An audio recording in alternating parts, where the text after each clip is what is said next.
Sir, हे स्वाभाविक आहे. राजकीय ताकद प्रचंड वाढलेली आहे. त्याच्या जाणीवेतून त्याच्यात एक दबाव निर्माण करण्याच्यासाठी की त्या सगळ्या मतांचं एक गठ्ठा ती बांधण्यासाठी, मुळी बांधण्यासाठी ध्रुवीकरणाची ही खेळी आहे. तुम्हाला काय वाटतं? विश्लेषण काय कराल? विलास, या चर्चेमध्ये मला 3 पॉइंट्स मांडायचे आहेत आणि कुठल्याही पक्षाच्या स्पेसिफिक असे ते नाहीत, कुठल्याही पक्षाविरुद्ध कुठल्या पक्षाच्या बाजूने असे नाहीत. नेहमीप्रमाणेच 3 पॉइंट असे की पहिला पॉइंट असा त्यातला जो सगळ्यांना दिसतोय स्पष्ट की मुंबई शहराची जी सिव्हिक अम्युनिटीज म्हणजे नागरी सेवा सुविधा या संदर्भात वाट लागलेली आहे गेल्या 30, 40, 45 वर्षात ती कशामुळे लागली आहे.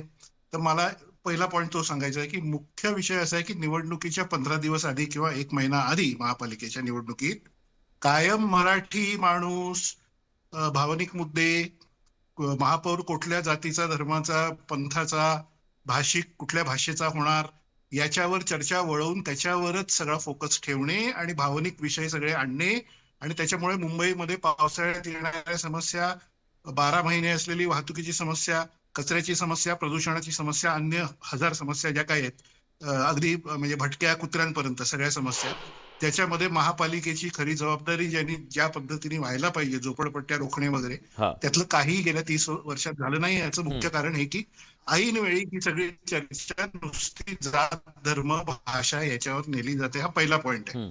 दुसरा पॉइंट मला मांडायचा आहे तो असा आहे की मुंबईचं डेमोग्राफिक तर बदललं आहेच. त्यामुळे उत्तर भारतीयांची राजकीय बळ त्यांचं वाढलं आहे का, हा तुमचा प्रश्न आहे. त्याचं उत्तर हो असं आहे, ते अगदी क्लिअर आहे वगैरे वगैरे. आता राज ठाकरे आणि उद्धव ठाकरे हे एकत्र आल्यामुळे उत्तर भारतीय मतांचं ध्रुवीकरण होईल असं भाजपला वाटतं. कारण राज ठाकरे हे उत्तर भारतीय विरोधी किंवा मायग्रंट कोणी जे आहेत, बाहेरून आलेले जे कोणी कामगार, कर्मचारी, टॅक्सीवाले कोण जे असतील त्यांच्या विरोधी भूमिका सुरुवातीच्या काळात मनसेच्या घेत आले. त्यामुळे त्या उत्तर भारतीय मतांचं ध्रुवीकरण होईल आणि ते तसं झालं तर त्याचा आपल्याला उपयोग होईल आणि राज उद्धव यांच्या विरोधात आपल्याला एक वोट बँक मोठी बांधता येईल, ती उत्तर भारतीयांची असेल असं एक भारतीय जनता पक्षाचं किंवा युती, महायुतीचं एक कॅल्क्युलेशन असावं, असा एक दुसरा हे आहे. त्याच्यातून काय काय होतंय ते आपण सगळं बघतोय. तिसरा पॉइंट असा की या सगळ्यामध्ये आपण लक्षात घ्यायला पाहिजे की मुंबई शहरामध्ये महापौर पदाची ही ताकद किती आहे हे या चर्चेमध्ये सहभागी असलेले एवढे सिनियर आणि एवढे एक्सपिरियन्स सगळे नेते, प्रवक्ते सगळे आहेत, त्यांना माहिती आहे. प्रेक्षकांना कदाचित ते माहित नसेल. त्यामुळे असे सिम्बॉलिक विषय आपण आणतोय. हा तिसरा मुद्दा आहे. जे शहर मुख्यतः महापालिका चालवते ती महापालिका आयुक्त, आणि महापालिका आयुक्त कोणाला रिपोर्ट करतात? मुख्यमंत्र्यांना रिपोर्ट करतात. महापालिका आयुक्तांच्याच कडे जवळपास सगळी सत्ता असते. महापौर स्थायी समितीकडे सत्ता असते. स्थायी समितीचे अध्यक्ष कोण असतील वगैरे याच्यात सत्ता असते. आणि राज्याचं नगरविकास मंत्रालय जे ते नगरविकास मंत्री कोण आहेत? बहुसंख्य काळात तर ते मुख्यमंत्रीच असतात. आता उपमुख्यमंत्री शिंदे, पण बहुसंख्य गेली 20, 30, 40 वर्ष तुम्ही बघितलं तर मुख्यमंत्रीच स्वतःकडे नगरविकास खातं ठेवतात.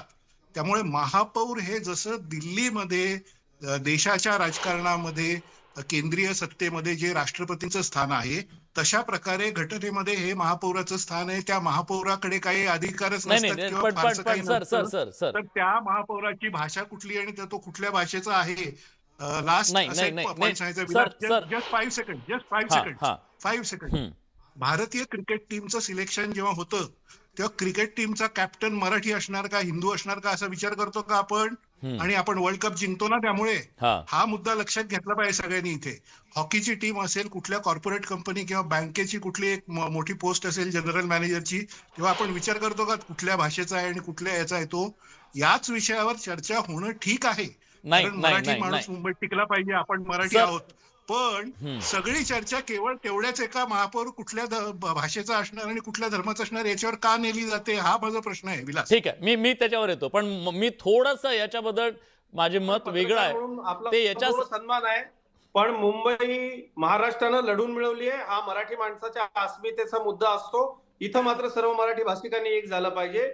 मुंबईचा महापौर मराठीच असला पाहिजे. सर सिम्बॉलिक याच्यामध्ये सर इतरांना सर त्यांची राज्य आहेत ना, एक तिथं प्रतिकात्मकरित्या नाही, नाही, प्रतिकात्मकरित्या नाही. एक वाक्य बोलू द्या. नाही एक हा वाक्य हा बोलू द्या. हा रोहित सर बोला. सगळे पक्ष हेच म्हणतायत की आम्ही मराठी महापौर करणार. हा अजितजी सगळे पक्ष सगळ्या बाजू दोन्ही बाजू मराठी महापौर करणार असंच म्हणतायत ना. त्यामुळे पुढे विषय कुठे येतो? मी पण मराठी आहे. मी मुंबईकर आणि मुंबईत मराठी माणूस म्हणून राहिलोय 25 वर्ष. सर, आपल्याकडनं माझं अशा म्हणणं असं आहे की मार्गदर्शनाची अपेक्षा तुमचा आहे की तुमचा पक्ष महाराष्ट्राची अस्मिता, सुद्धा म्हणतो की मराठी महाराष्ट्राचा महापौर होईल. नाही, नाही, मग नाही. आपण रोहित सर, नागरिकांच्या दुसरी बाजू रोहित म्हणते सर. मराठी महापौर होईल. प्लीज, एक मिनिट. अजितराव रोहित सरांनी मला एक प्रश्न विचारायचा आहे. रोहित सर डेमोग्राफी बदलली आहे, तुम्ही हे मान्य केलं. इथं खूप मोठ्या प्रमाणामध्ये आता भाकरीसाठी आलेले राजकीय महत्वाकांक्षा त्यांची जागृत झालेली आहे. इथपर्यंत ते पोहोचलेले आहेत. लोकशाहीमध्ये शक्ती महत्वाची असते, संख्या महत्वाची असते.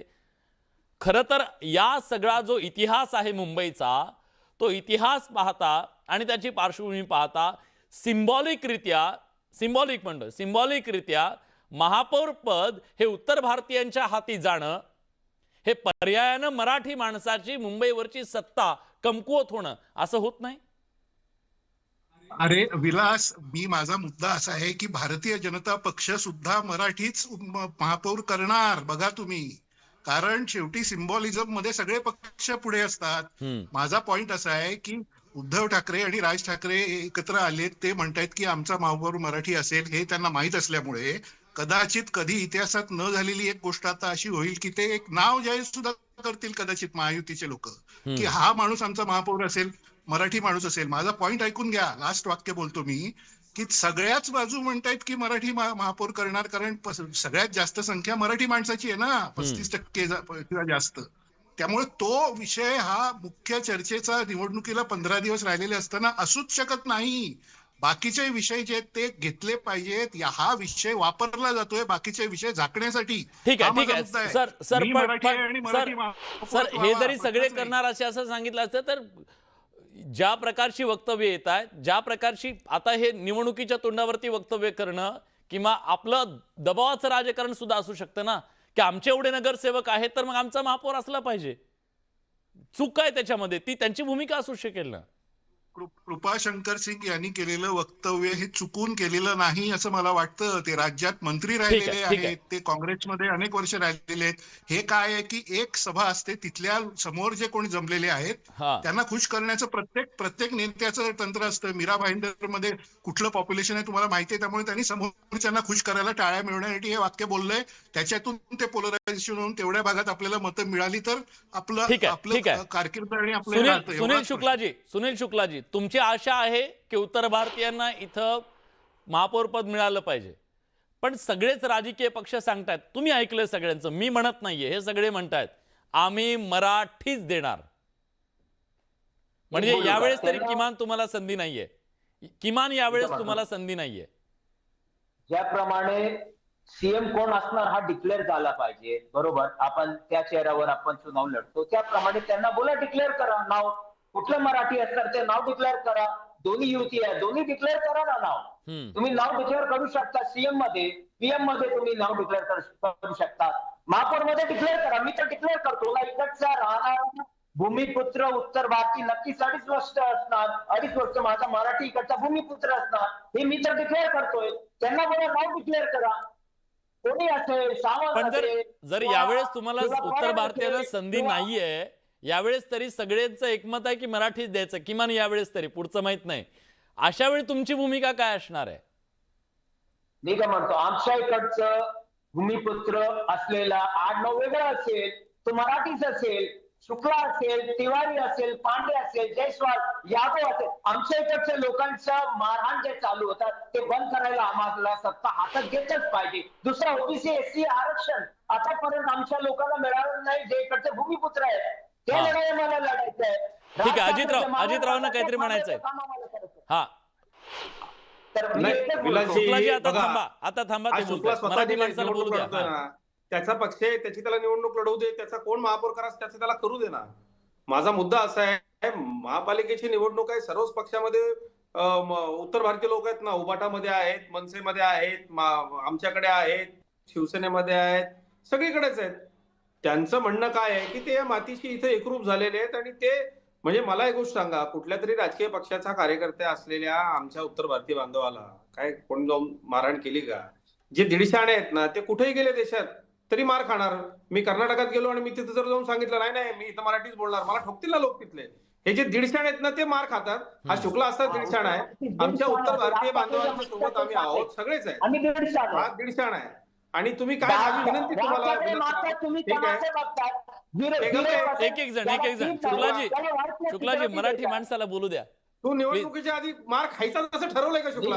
गप ना जरा, शुक्लाजी थांबा. हा थांब ना शुक्लाजी जरा, थांब ना बाबा. तुला काय म्हणजे उगाच तू काय टिळा कसं लावून आहे, शाल अजितराव, टाकून आला, पण तू अजितराव, घेता नाही रे. अजितराव. तीनशे मतं पण नाही पडली तुला. अजित काय तुला अजितराव प्लीज कसं आहे माहितीये का? वैयक्तिक नको तुला बोलवलं वैयक्तिक नको. पत्नी आमच्या महाराष्ट्रातलं फार मोठं चॅनल आहे. फार चढू नको ना बाबा. हा दोघांनी थांबा. तुला काय हो नका विलासराव, काढा ही फ्रेम. मला त्याशी बोलायचंच नाही. हा ठीक आहे. कोण आहे हा? मी नाही, तुम्ही नाही. बोलवलं म्हणून अजितराव, आम्ही कार्यक्रमाला अजितराव येतोय. मुद्दा आपल्या काय लोकांना बोलवून तुम्ही अजितराव बोलवतो. मुद्दा काय माहितीये का आता अहो, त्याला आपण 300 मतं पण नाहीयेत. त्याच्या गल्लीतली नाही, मतं नाही. पडली नाही त्याला मागच्या निवडणुकीत. तुम्ही त्याला महापौर कोण होणार हे विचारणार का? नाही तसं नाहीये. अखिलराव, उत्तर भारतीयांचा हे ठीक आहे. प्रतिनिधी घ्यावा लागेल ना. आता महापौर पदापर्यंतचं स्वप्न जर ते बघतायत समजा त्यांचा कोणीतरी नाही. प्रतिनिधी घ्यावा लागेल ना बोलायला.